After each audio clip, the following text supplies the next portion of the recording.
Hello, everyone. Thank you for bearing with us. Hope you've got that cup of coffee already.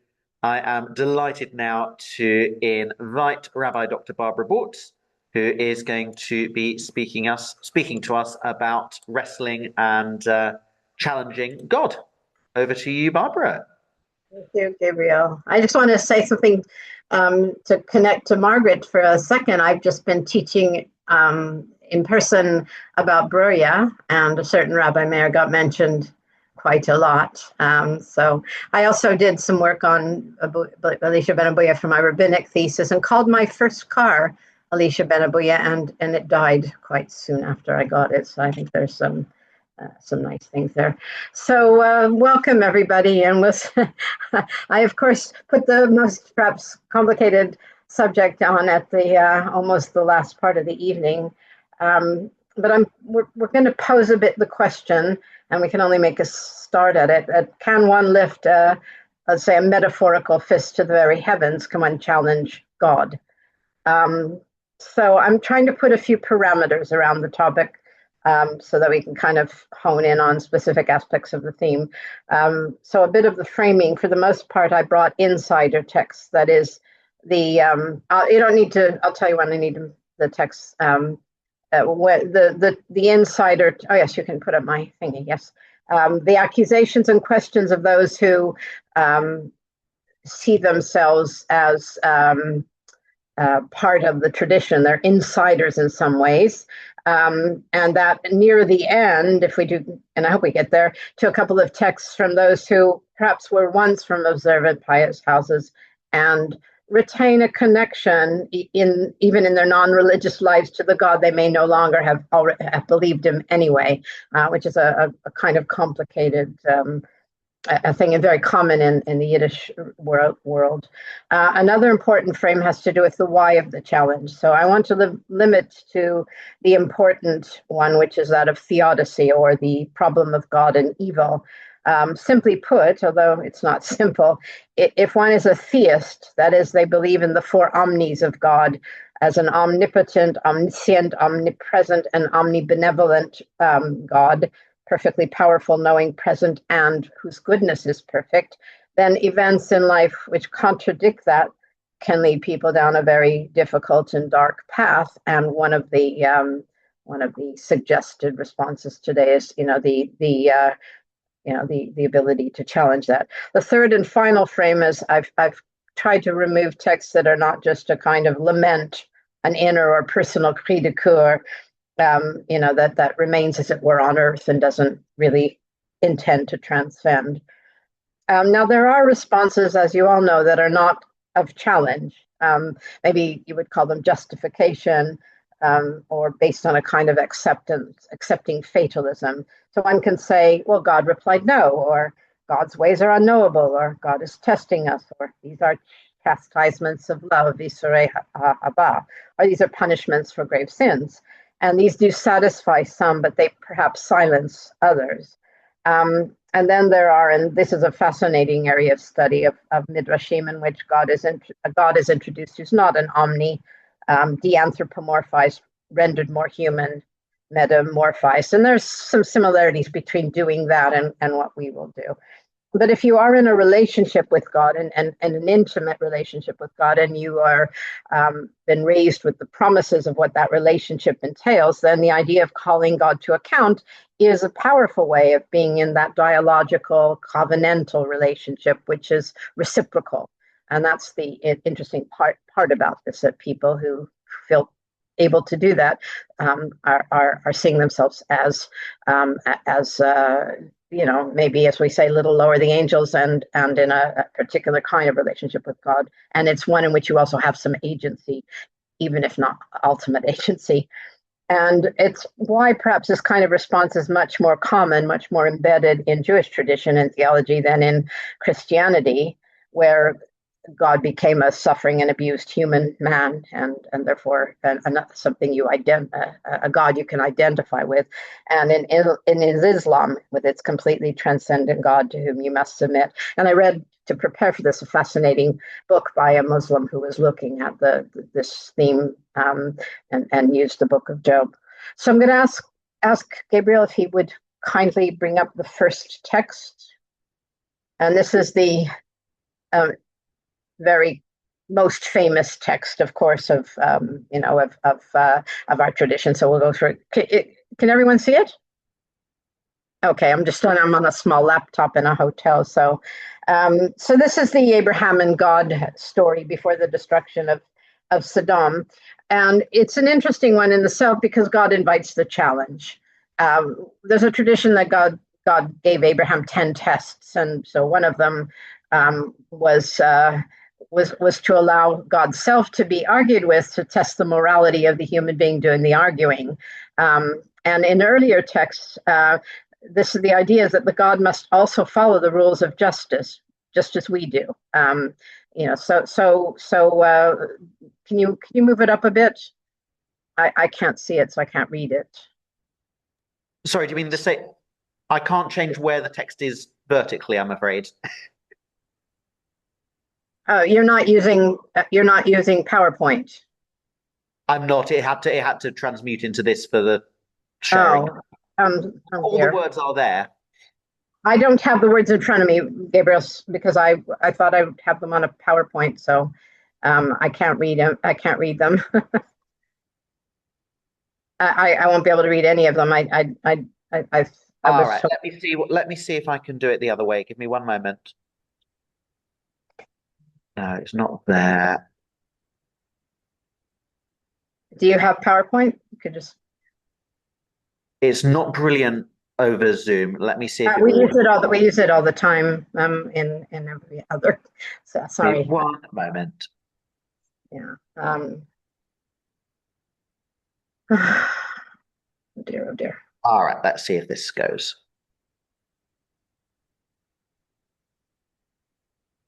Is this better? Can't see anything now.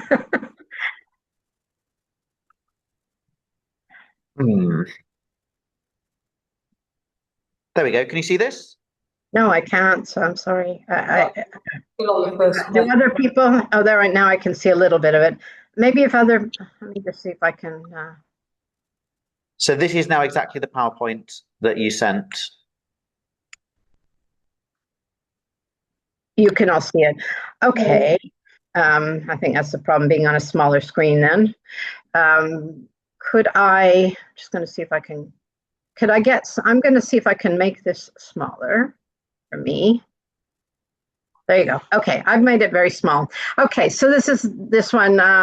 Vadonai amar hamachane anim Avraham asher ani oseh Avraham haya lagoy gadol ve'atzum uvrachovo v'nivracha bo kol goyei haaretz. So God says, "Shall I hide from Abraham what I'm about to do? Since Abraham is to become a great and populous nation, and all the nations of the earth are to bless themselves by him." And so then the argument goes forward. Abraham says, will you sweep away the innocent with the guilty? It is a brazen kind of an interesting text, and he follows it by saying, far be it from you to do such a thing, to bring death upon the innocent as well as the guilty. Far be it from you. Should not the judge of all the earth deal justly? Halila lacha hashofet kol haaretz lo yaseh mishpat. So there is it's a contained argument, but the argument is set as a challenge not just to God but to Abraham in terms of his own morality, and they bargain down to 10, and Abraham's faith remains intact in a way that maybe later people didn't. So that's a quick text about that. Let's go to the next one, which is really considered to be in the Bible the seminal challenge text, Iyov. Iyov was a very important text for lots of traditions. So this, there are a lot of Christian commentaries on it. They don't tend to believe that he's a righteous man. There's this interesting Muslim scholars writing on it, and of course lots and lots of Jewish kinds of writings about it, including it being a very important text that was often studied by in Eastern Europe in the pre-war period for some obvious reasons. This begins in a very different way, of course, than the Abraham story. And what it sets before us is a God who is who's whimsical and perhaps cruel. I think that we forget to look at the very opening of the text, in which God plays dice, as it were, and says to Satan, well, I'm going to do these things to him and see what kind of response I get. And, so I think that kind of, in a different way from the Abraham story, this actually starts to feel a little bit more like the lives that we lead, which is that we don't actually often understand the vagaries of what happens to us and the whys of what happens to us. And what happens throughout the text, for those who don't know it, and if you don't, you should, good one to go and, go home and read, is that Eob insists that he is blameless and this is not a deserved punishment. So he is, in that sense, saying that God is, in some sense, not behaving in any kind of a just manner. And his friends come and they try to find reasons. But he says, for instance, indeed, I know it, it's so, a mortal cannot win a suit against God. I can't do anything. He acknowledges God's power, the one who moves mountains without their knowing it. He says later in the second column, God crushes me for a hair and wounds me much for no cause. If a trial of strength, God is a strong one. If a trial in court, who will make the arrangements for me? Though I were innocent, my mouth would condemn me. And he goes on. He's bitter. He's angry, and he realizes that there's that he is, being crushed by a force and a power that he can have.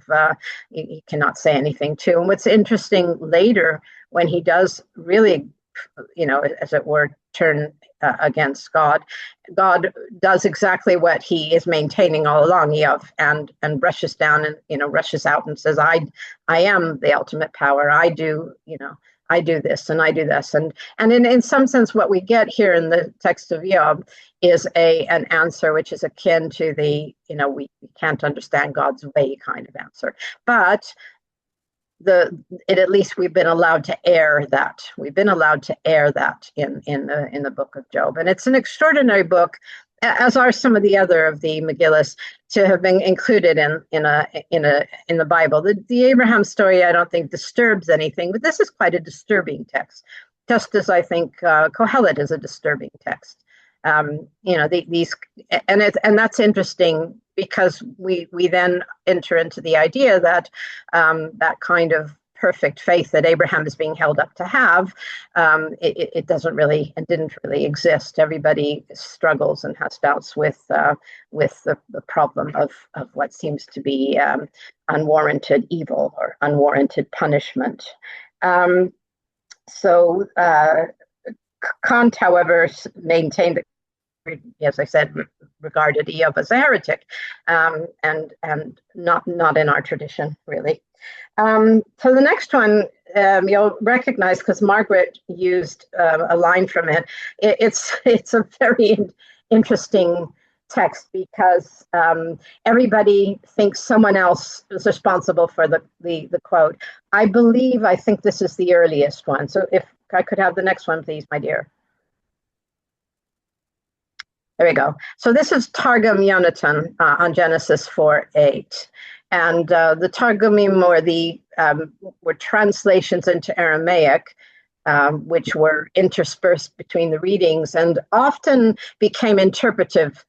They added material. There, in some sense, became a kind of a commentary in Midrash.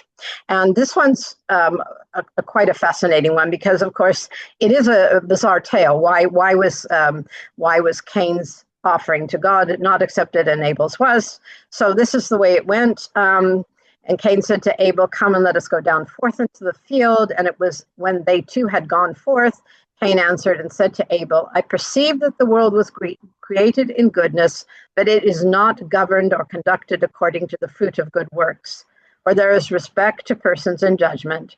Therefore it is that your offering was accepted and mine not accepted with goodwill." So you hear already the strand of an accusation against a God who's not acting according to the highest moral standards that God self has set. And he says, Cain answered and said to Havel, Habel answered and said to Cain, in goodness was the world created, and according to the fruit of good works it is governed, and there is no respect of persons in judgment. But because the fruits of my works were better than thine, my oblation before yours has been accepted with goodwill. Cain answers and says to Havel, late Dean, late Diane, there is neither judgment nor judge, nor another world, nor will good reward be given to the righteous, nor vengeance be taken of the wicked. And Havel answered and said, there is judgment, and there is a judge, and there is another world, and good reward will be given to the righteous. And then Cain killed his brother. Now, I've seen another variation of this in which Cain has some of this dialogue with God and then throws this accusation. But you can see that this, because Margaret's quoted it, and you're going to see that it's going to be quoted elsewhere, the doubt within of, because Cain's relationship remains with God, he accepts his punishment, and he is sent out with a protective mark of some kind by God. But he is allowed to express his amazement that, there's such a gross injustice been done to him that is not explainable. And that's, in that sense, a little bit akin to the situation for Job. So may I see the next one for a moment? Now, this is where we get another, and then I'll introduce the terms that this says. Rav Nachman says, impudence is effective even towards heaven. Amar Rav Nachman, chutzpah afilu klape shemaim mahani. So that expression, chutzpah klape shemaim or shemaima, is a classical expression for this kind of a challenge within Jewish tradition. It's a kind of an impotence, but it's a contained one. It's a within one. It's an inner one. And it's effective. In other words, God will respond, according to Rabbi Nachman, to this. This is also, this kind of a challenge is often called a din Torah. A judgment of Torah, and can be set out in the same way as some sort of a trial is. And in fact, God's often being put on trial. So before I go on to the later texts, may I stop and see if anybody wants to say anything?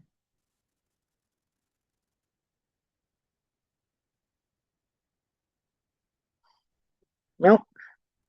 Are there things in chat? So let me see if there's anything in chat, just about PowerPoints. No? Okay. All right. So I'll go on then.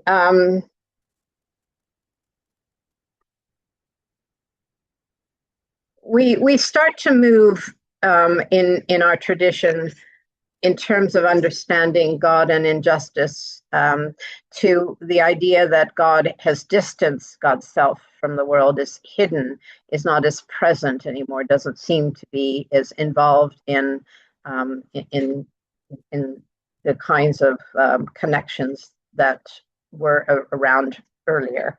And the next text, Gabriel. There you go. Thank you.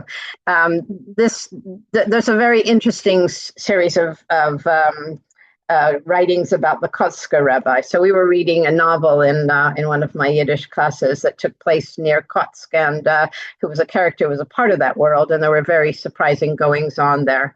And something happened to the Kotzker Rebbe, and this is from a scholar trying to piece together some of the sources.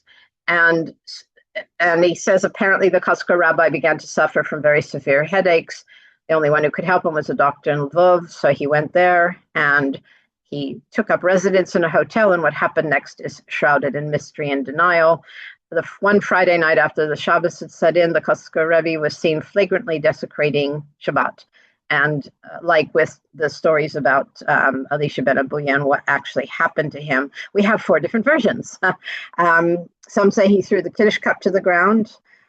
Some say he blew out the Shabbos candles. Some say he rose up and said, our famous phrase, late Dean, the late Diane. There is no justice and no judge. Most controversy of all is probably the most accurate, held by the Belzer community. It said that he was seen through the window taking off his yarmulke pipe, which he proceeded to smoke. After this event, he returned home to Kotsk and was never again seen in public for the next 19 years until his death. But he did come out of his room once a year to perform the search for the Chametz just before Pesach. And then he burnt everything that he was writing. So something happened yes, thank you, Rachel. Yeah, it is a good quote. You can use it now whenever you want. And I find it, I wanted to juxtapose it with another quote of his where he says, people are accustomed to look at the heavens to wonder what happens there. It would be better if they would look within themselves to see what happens there. So there's that latter quote is a fascinating one, which again wrests some of the control from the relationship with God and places it back with us. And I think throughout many of these texts, there's an important sort of humanistic urge, which is which I think presents itself it reminds me a little bit of the fact that when we bow to say a prayer, Baruch atah Adonai, we are meant to be upright when we say Adonai. That is, we face God. We don't stay bowed down. And I think these texts are similar to that. Can I have the next one all right, wait, yeah, we'll do this one. Yeah. This is also a very well-known text from another Hasidic rabbi, the Berdichever. Oh, I was going to tell you the Kosker was 1787 to 1859, and the Berdichever is 1740 to 1809. And this is known either as the Kaddish of Levi Yitzhak or a Din Torah mit God, a judgment, a trial with God. And the scene is the Yom Kippur, and if you can just picture this, the Jews are getting ready to a pious community. They're in white. They're moved to tears of regret, and the Shliach Tzibur leads. Is about to start saying, "We're going to shlog al chet. We're going to start our confessions. We're in bits and pieces," and instead opens up and says, "Good morning to you, Master of the world. I, Levi Yitzhak, son of Sarah Berdichev, I come to you with a din Torah from your people Israel. What do you want of your people Israel? What have you demanded of your people Israel? For everywhere I look, it says, say to Bnei Israel, and every other verse says, speak to Bnei Israel, and over and over, command Bnei Israel. Father, sweet Father in heaven, how many nations are there in the world? Babylonians, Persians, Edomites. The Russians, what do they say? That the Tsar is their only ruler. The Prussians, what do they say? That their Kaiser is supreme. The English, what did they say? That George III is sovereign. Can you continue? Next page, thank you. And I, Levi Yitzhak, son of Sarah Berdichev, say Yiskadal Yiskadash Shemei Rabba, the bit of the Kaddish. And I, Levi Yitzhak, son of Sarah from Berdichev, say, from my stand I will not waver, and from my place I shall not move until there be an end to all this, until there be an end to the exile. Yiskadav Yiskadash Shemei Rabba, magnified and sanctified is your holy name. It's such a powerful and popular piece. I don't think we'll have time to listen to it, but there is a song made out of it, a Yiddish song, and I just saw an opera, Welsh opera, where they actually had a recording from Paul Robeson, who was not allowed by the American government to have his passport so he could travel to Wales and be there for this big event. And he also sang this song. He was very moved by the sentiments in it.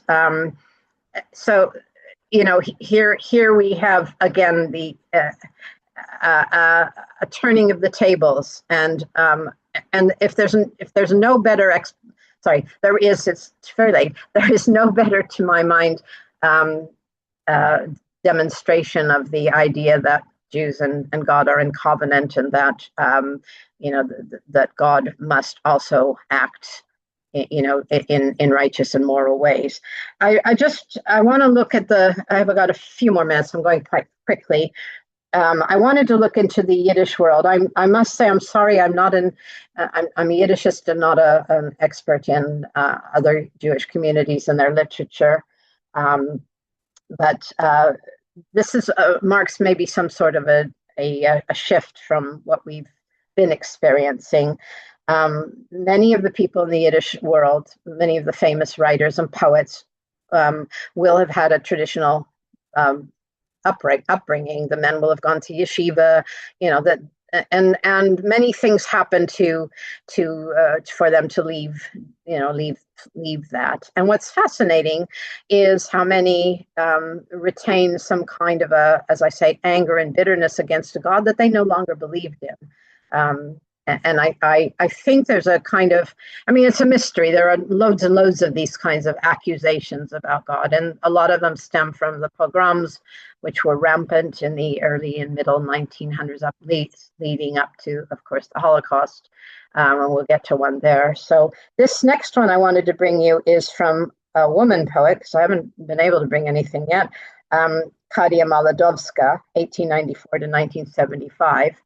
Translated by Catherine Hellerstein. And there's also a recording of her reading it. And she wrote this in 1945. And so it's El Hanun, but in the Hebrew, God of mercy, merciful God. So let's have a look. Have any of you heard of her? Of Kadia Maladovsky? Wonderful writer. Yeah, good. Somebody has.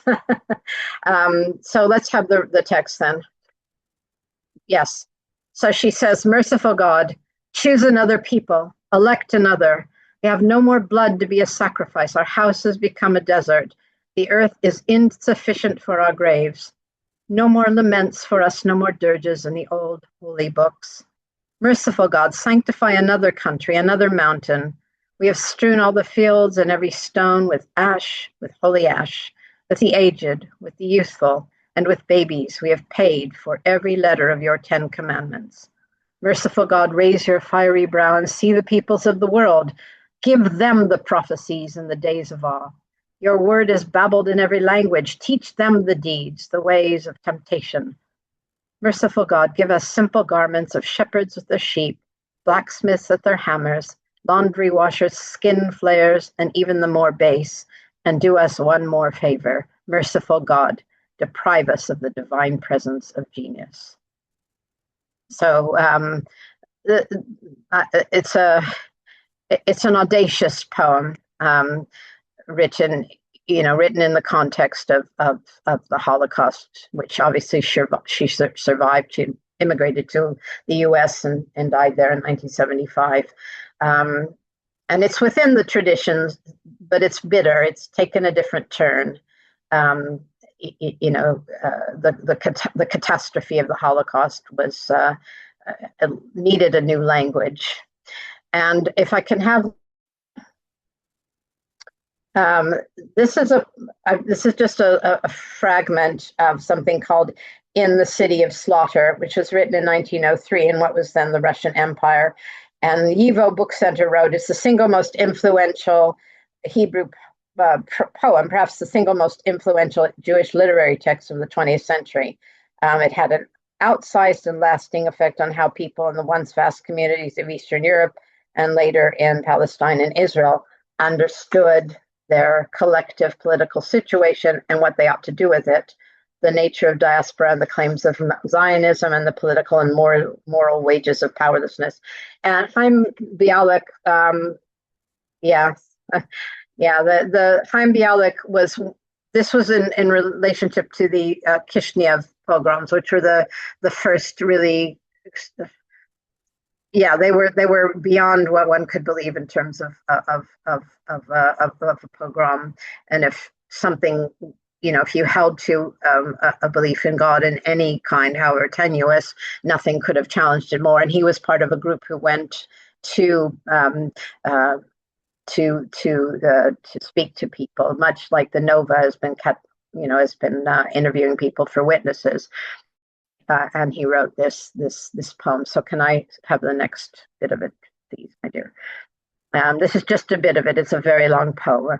Get up and go to the water and come to the yards and see with your own eyes and run your hands upon the fences and trees and stones and across the walls plaster and touch the dried blood and spilled tissue spilled from the skulls of the fallen and from there come to the ruins, step over the gouges, pass by the pockmarked walls and bastion ovens, to the place where the hammer fell and fissures opened, burying the burnt brick and blackened stone, which look like gaping mouths, like dark and mortal wounds that won't be dressed and will not know any balm. Your feet will sink into feathers. You'll stumble over heaps of silvers and shards and the tattered remains of books and scrolls and the fruit of great learning and labor and craft obliterated all. The next bit. And turn then thy gaze from the dead, and I will leave to your living brothers, and you will come with those of your own breed into the synagogue and on a day of fasting to hear the cry of their agony, their weeping everlasting. Skin will grow cold, the hair on your skin stand up, and you will be by fear and trembling tossed. Thus groans a people which is lost. Look in their hearts, behold a dreary waste where even vengeance can revive no growth. And yet upon their lips no mighty malediction rises, no blasphemous oath. Speak to them, bid them rage, let them against me raise the outraged hand. Let them demand the retribution for the shamed of all the centuries and every age. Let fists be flung like stone against the heavens and the heavenly throne. He calls for the people. He stirs the people up to as it were raise a fist against the heavens for the terrors that have been imparted on them. So does anybody want to comment in on any of those before my concluding remarks? And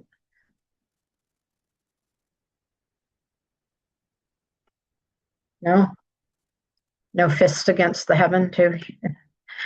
There are all sorts of conclusions. I mean, I know the word blasphemy was brought up. These are not considered to be blasphemous kinds of sayings. I think, outside of certain very narrow groups of Jewish communities, these kinds of texts are read and are discussed and are incorporated. And look, as I said, Job is in our Tanakh. These Yiddish texts were read quite widely by lots of different people, and as I say, this text is an extremely important, text within this tradition. Even though he uses the word blasphemy, and we brought it up as a possibility, it is there in our Jewish tradition. It is there in our Jewish tradition. We have a language for it, but on the other hand, we perhaps now, as in living in the aftermath of the Holocaust and and what's going on even now, this raises questions for us about where we go with our liturgies and our theologies.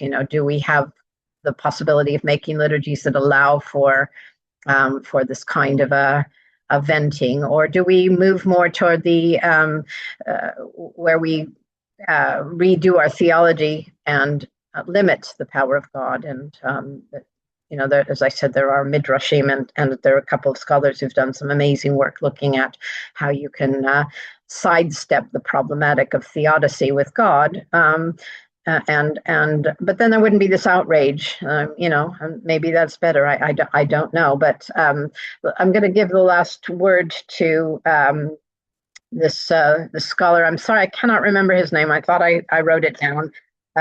He's an Iranian German scholar, and he wrote a book about he believes that the only example he's found in Islam is a poet from the 15th or 14th century, and he writes about Job, and he says the mark of a great culture is not least that it permits sentiment against its greatest authorities, even sentiment against God. And I think it's all. I think this is such an extraordinary tradition of being able to challenge, raise the fist to God, as it were, demand God, live up to the highest moral standards which God has insisted, must characterize human life, and yet somehow remain connected to the tradition. I think it's quite an extraordinary thing, and maybe one of the most interesting aspects of Jewish theology. But all right, I'll stop there and see if anybody wants to say anything. I know at 12 o'clock at night, nobody wants to say anything, perhaps. No. Yes, no, you have a hand up from Lyman. Okay, sorry, Lyman. Yes. Oh, it's okay. Thank you. That was really, really interesting. Absolutely fascinating. I I'm think. having trouble hearing you. Could Oh, you? sorry. Is it if I That's can better. just. Thank you so much. Okay. Yeah. Sorry about that. Yeah. This is really fascinating. Thank you. It strikes me that the Yiddish poets, especially, had a lot to say on suffering. Not all in terms of turning to atheism, but like a willingness to engage with it and to continue to grapple with it. And I just have a book recommendation, really, or a translation recommendation, which is Tony Kushner's adaptation of A Dybbuk by S. Ansky. Yeah. Um, because Kushner's translation and adaptation specifically weaves in references to the Holocaust, and to sort of takes the Dybbuk story as a platform for larger questions of justice and the use of suffering. Basically, yeah, I just think if you're interested in this question of suffering, and engaging with suffering, and trying to engage God on the subject of suffering, it's a very interesting read. Thank you. Yeah. Of course, the Dybbuk is, an important text, but there were so many. I mean, I did a course once with somebody who brought a number of poems, really quite searing poems about challenging, about how to live with suffering and still maintain some kind of connection to God. And that it's a mystery, in some sense, why this is so powerful an aspect of Jewish tradition. But I've also started working with a friend of mine who's a scholar of, excuse me, of Black theology, particularly Jewish, the Afro American Black communities who are not really Jewish, not the ones who are Jewish, but the ones who are in the other strand. I can't remember what they're called at the moment. Sorry, I'm choking a bit. Um, and in the different ways that different types of beliefs can either sustain you through tragedy or alienate you from tragedy. And you know, despite the ability to sort of say late Dean, late Diane, or call God to account, many of particularly the Yiddish writers, just left off being involved in at least in religious Jewish life, and I guess many of them turn toward political solutions, which in some sense makes sense, yes, because if one of the theological benefits of a tradition that allows you to challenge God is that you assert the power of the human, you assert the dignity of the human being. Then how much the more so if you as a human being take even more of that and figure that within your hands. And because a lot of political movements are secular messianic, aren't they? Then so the movement, the Bund, and all of these Jewish communists and Jewish socialists were former yeshiva bochers, and yet, it seems like a logical step. But yet they could write these poems because I guess something wouldn't let them completely let go of what they had learned and what they had been told. But there you go. Anybody else want to say anything or last? No? Okay. Well, thank you very much for listening. Fantastic. Thank you so much, Barbara, for sharing those incredible poems with us.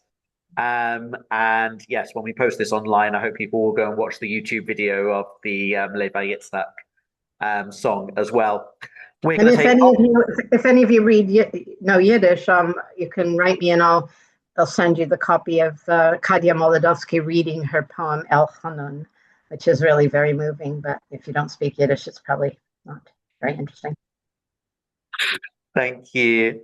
We're going to take our final 10-minute comfort break, and at 20 past, we will gather to watch Rabbi Judith Rosenberry capering about in rural England.